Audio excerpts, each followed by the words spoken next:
I don't know what you heard about me.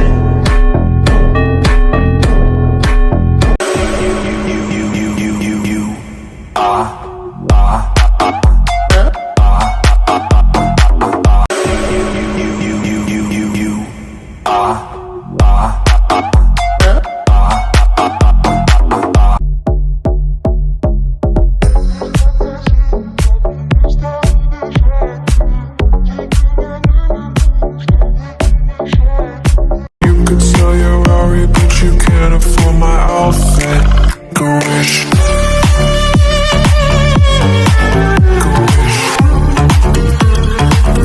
Make that everything in between.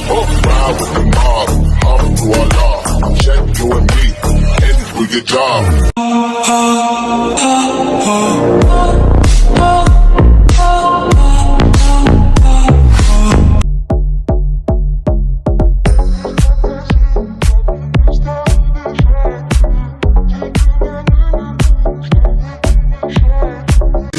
I said I feel invincible.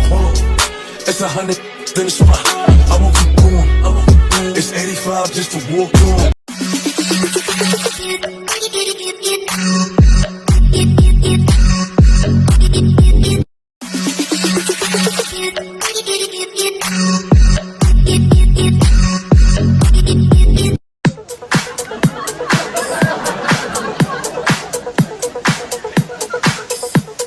I